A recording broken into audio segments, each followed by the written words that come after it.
യേശുവിൽ ഏറ്റവും പ്രിയമുള്ള സഹോദരി സഹോദരന്മാരെ, ഇന്നത്തെ വാഗ്ദത്ത വചനം വലിയൊരു ആശ്വാസം നൽകുന്നതാണ്. നമ്മുടെയൊക്കെ ജീവിതത്തിൽ നമ്മൾ പലതും ആഗ്രഹിക്കും, നമ്മൾ അതിനുവേണ്ടി പ്രയത്നിക്കും. എന്നാലും നമ്മൾ ആഗ്രഹിക്കുന്ന പോലെ ഒരു വിജയം കിട്ടത്തില്ല. വാഗ്ദത്ത വചനഭാഗം പറയുന്നു, സഭാപ്രസംഗൻ 3-ാം അധ്യായം 1-ാം വാക്യം. അതായത് ഇങ്ങനെയൊക്കെ സംഭവിക്കുമ്പോൾ നമ്മൾ എങ്ങനെ അതിനെ കാണണം? വചനം പറയുന്നു, എല്ലാറ്റിനും ഒരു സമയമുണ്ട്.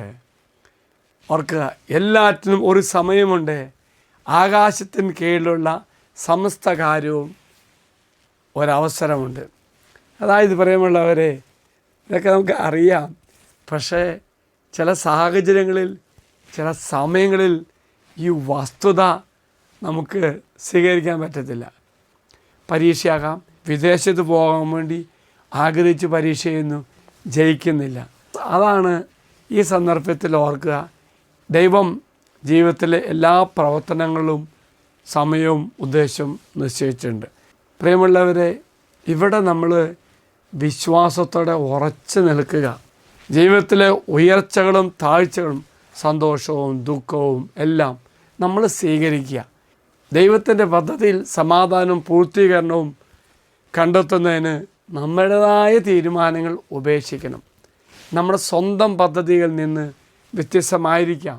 അവിടെ നമ്മൾ പ്രാർത്ഥിക്കേണ്ടത്, കർത്താവേ, ആ ഒരു സാഹചര്യത്തിൽ എന്നെ വലിയ ജ്ഞാനത്തിലേക്കും ക്ഷമയിലേക്കും നയിക്കാനുള്ള കൃപ എനിക്ക് വേണം.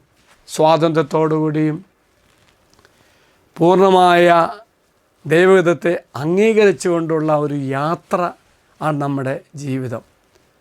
എങ്കിൽ പ്രിയമുള്ളവരെ, നമ്മുടെ ജീവിതത്തിൽ നമ്മൾ പോരാടിയിട്ടോ മറുതലച്ചിട്ടോ ഒരു കാര്യമില്ല.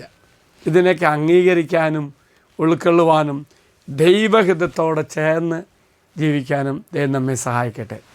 എങ്കിൽ പ്രിയമുള്ളവരെ, ഈ വാഗ്ദത്ത പേടകത്തിലേക്ക് സമർപ്പിക്കാം.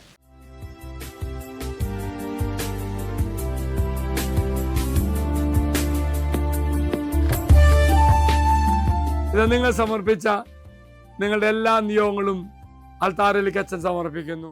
കർത്താവ് നിങ്ങളെ അനുഗ്രഹിക്കട്ടെ. നമ്മുടെ കർത്താവായ ശംശാകൃപയും പിതാവായ ദൈവത്തിൻ്റെ സ്നേഹവും പരിശുദ്ധാത്മാവിൻ്റെ സഹവാസവും നാം എല്ലാവരോടും കൂടെ ഉണ്ടായിരിക്കട്ടെ, ഇപ്പോഴും എപ്പോഴും എന്നേക്കും. ആമേൻ. Praise the Lord. ഒരു നല്ല ദിവസം ആശംസിക്കുന്നു.